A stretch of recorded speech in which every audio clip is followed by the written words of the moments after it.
نکاح کے دن ہر طرف خوشی کا ماحول تھا، لیکن کسی کو یہ اندازہ نہیں تھا کہ یہ خوشی کا ماحول دراصل ایک سازش کا حصہ ہے جو بہت دن پہلے تیار ہو چکی تھی۔ راحہ آخری بار خود کو سنوارنے کے لیے بیوٹی پارلر جانے کا بہانہ کرتی ہے۔ گھر میں ہر طرف رونق تھی، اور اسی رونق کے بیچ زریون اور اس کا باپ مسکرا رہے تھے، اپنے دل کے اندر ایک مکرانہ چال لے کر۔ درحقیقت زریون اور وسیم کا پاکستان آنا محبت یا خاندانی رشتے نہیں تھے، بلکہ ان کا پاکستان آنے کا مقصد صرف ایک ہی تھا کہ اس گھر کی جائیداد پہ قبضہ جمانا اور اپنا بدلہ لینا۔ وسیم کے دل میں جو کئی سالوں پرانا زہر تھا وہ اسے اب بھی بھولا نہیں تھا۔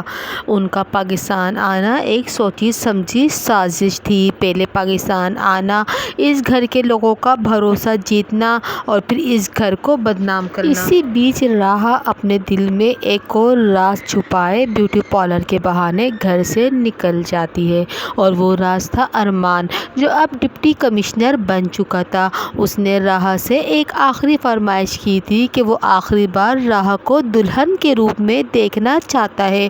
راحہ بہت سوچ سمجھ کے ارمان کی یہ بات مان لیتی ہے۔ شام کی ہلکی روشنی میں راحہ ارمان سے ملنے پہنچ جاتی ہے۔ ارمان دور کھڑا بے چینی سے راحہ کا انتظار کر رہا ہوتا ہے۔ جیسے ہی راحہ دھیرے دھیرے ارمان کی طرف بڑھتی ہے، ایک تیز رفتار گاڑی اچانک بریک لگا کے راحہ کے سامنے رکتی ہے، اور کچھ نقاب پوش گنڈے راحہ کو کڈنیپ کر کے گاڑی میں ڈال لیتے ہیں۔ ارمان کی آنکھوں کے سامنے یہ سب ہو جاتا ہے، لیکن اس کو ترنت سوچنے میں ٹائم لگتا ہے کہ یہ کیا ہو گیا۔ وہ دور جاتی گاڑی کو دیکھتا ہے، دھول اڑتی ہوئی گاڑی کو دیکھتا ہے، پھر اچانک اس کی سمجھ میں آتا ہے اور وہ راہ کے پیچھے دیوانوں کی طرح بھاگتا ہے۔ اگلے ہی پل ڈپٹی کمشنر ارمان اپنی سورس کا استعمال کرتا ہے اور پورا علاقہ الرٹ ہو جاتا ہے۔ ہر طرف پولیس، ہر طرف ناکہ بندی لگ جاتی ہے ایک ارمان کی کال پر۔ پورے شہر میں سناٹا چھا جاتا ہے، بس ارمان کی یہی کوشش ہوتی ہے کہ گنڈے طریقے سے شہر سے باہر نہ نکلنے پائیں۔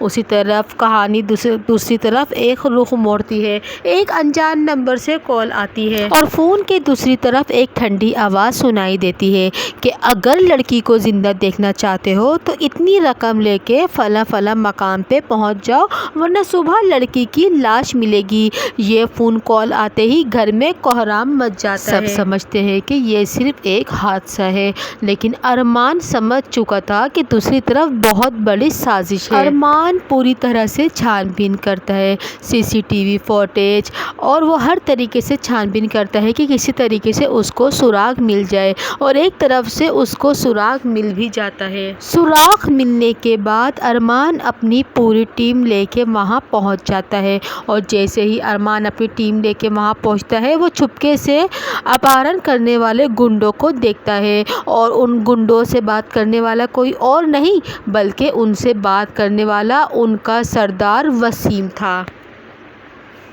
وہی وسیم جو اس گھر میں ہمدرد بن کے آیا تھا۔ سچائی کھل کے سامنے آ جاتی ہے کہ یہ حادثہ صرف پیسوں کے لیے نہیں بلکہ پوری جائیداد ہتھیانے کے لیے کیا گیا تھا۔